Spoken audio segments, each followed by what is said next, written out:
I see my name in shining lights. Yeah, a different city every night. Oh, I swear the world better prepare for when I'm a billionaire. It's time to get down to business on the weekend's #1 business program. Known as the King of Networking, your host, Shalom Klein, has worked with thousands of entrepreneurs and created countless jobs. So, to success. Let's get down to business. And indeed, we're all about small business, jobs, and entrepreneurship. In business, we talk a lot about business here on with Get Down to Business. And I'm your host, Shalom Klein. Remember, you can always download podcasts from Get Down to Business on my website at shalomklein.com. And while you're there, don't forget to follow me on Twitter at Shalom Klein. It's going to be a jam-packed week of content and information you will not want to miss. So let's jump in. I'm super excited for this conversation. It's a fascinating one. I'm thrilled to be joined by Matt Tenney, the author of the highly acclaimed book, Serve to Be Great: Leadership Lessons from a Prison, a Monastery, and a Boardroom. He's been featured on ABC, Business News Daily, HuffPost Live, IT, Business Edge, and Inc. magazine. He's an active CEO who's currently working to build the best workplace culture in the world, and he hopes to inspire you to do the same. Matt Tenney, welcome to the program. Thank you, Shalom. Thanks for having me. Absolutely. Super excited to have you. So I have to ask before we jump into some important conversations about employee engagement and retention and leadership, all things that you know a thing or two about. The topic, the title, Serve to Be Great: Leadership Lessons from a Prison, a Monastery, and a Boardroom. What do you know about those three places? Well, I've been in all three, so I know a little bit about each of them. Well, tell us a little bit about your background, if you don't mind. Sure. Yeah. So I've always had this aspiration to make a big impact, and a couple of years out of college, I took a shortcut to my journey here and trying to achieve that big impact. And I actually attempted a fraud against the government and ended up spending 5.5 years confined to prison as a result. And it was about a year into my time in confinement that I started learning about this simple practice called mindfulness, and it helped me kind of slow down and develop some patience and realize, like, hey, you don't have to do everything at once, dude. You can kind of slow down here and take your time. But there's a couple of big shifts that came out of that for me, and one was that I ended up getting so deep into the practice that I lived and trained as a monk for several years. And the monastic ideal is all about giving up one's short-term self-interest so that we can be of greater service to others.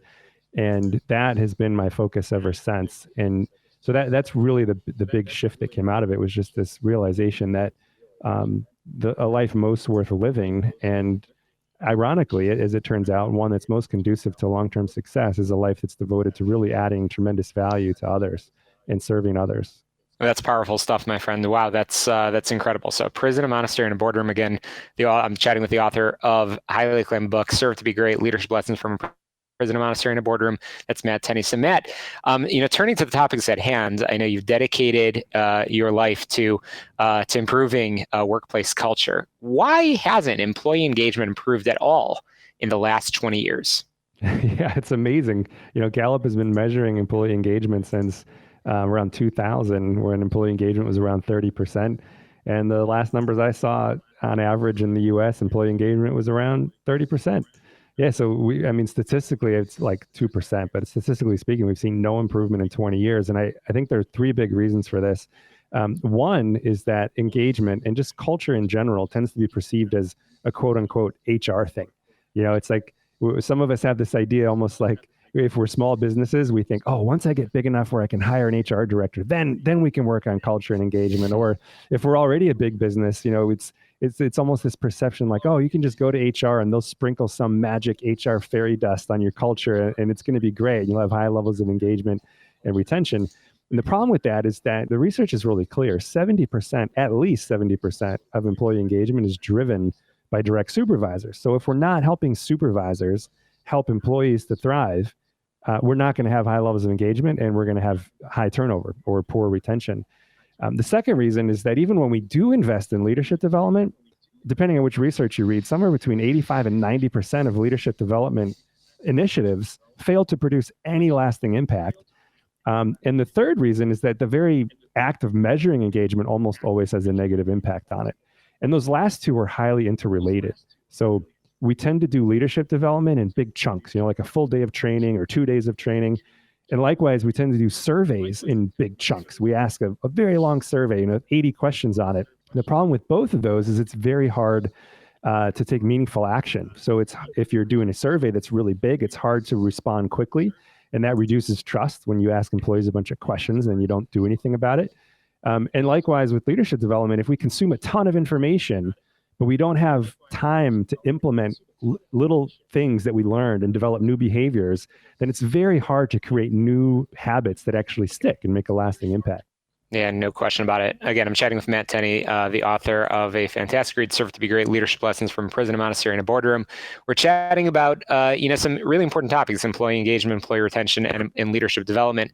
And, there's something that I'm detecting as a theme from you, Matt, as you're clearly passionate about what you do. And I know that you've worked with hundreds of clients, including companies like Salesforce, T. Rowe Price, Marriott, Keller Williams, and so many more, is, serve to be great. Something about servant leadership and about basically developing leaders. If you develop leaders, then most likely the follow-ons are, again, better employee engagement and employee retention. So what is sort of that one nugget of wisdom that, for our listeners, all leaders, whatever size company that they're in, as they set their New Year's resolutions and set their plans for 2023, what's that one bit of advice that if they remember nothing else from this conversation that you'd like to see them putting into action?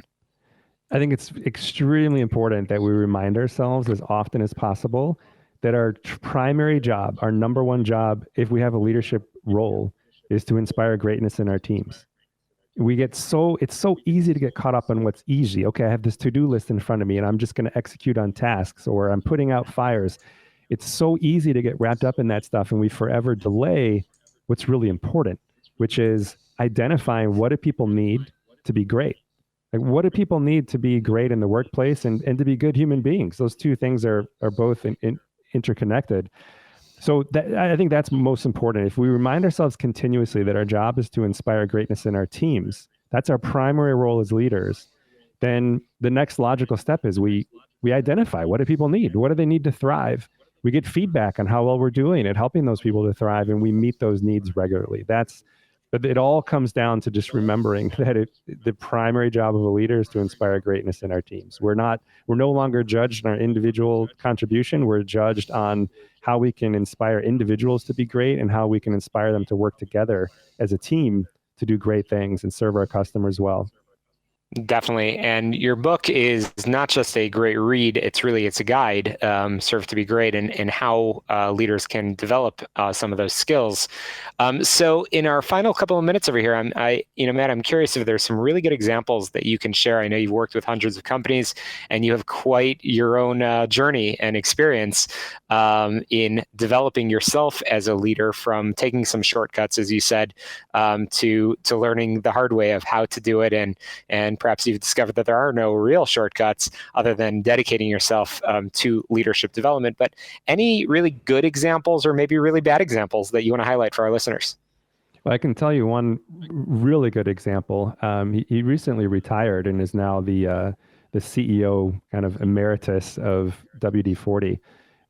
But Gary Ridge is the former CEO. He just recently retired, and he's now the chairman of the board. I think if there's very little, if anything, that I can find that he did incorrectly. I mean, he took a company that was doing okay. WD-40 has had a very strong brand for a long time, but when he took over the company about 25 years ago, they just didn't have a culture that was poised to grow. And he realized that Gary, by the way, is an excellent marketer. He thinks strategically very well. But when I spoke with him recently about this, he immediately ruled those two things out as the reason why he was so successful at WD-40.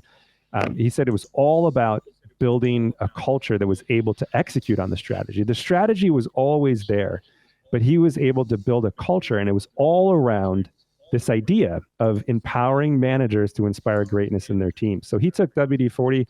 I think their market cap was around 250 million when he took it over, and it's now over 2.5 billion 25 years later. And he actually grew that relatively rapidly, grew their international sales tremendously. and all while creating a culture that people love being a part of. They regularly have employee engagement above 90%, and nearly 99% of employees say they love going to work for WD-40. And here's the gem. Well, that's the gem is that that's exactly what we're looking for over here, Matt. And I don't want to give away all the secrets because people need to pick up a copy of your book over here. We're going to cut to commercial in a moment, but before that, perhaps one of the best homework assignments that we could leave them with is to pick up a copy of your book, Serve to be Great: Leadership Lessons from a Prison, a Monastery, and a Boardroom. But Matt Tenney, how can we get in touch with you?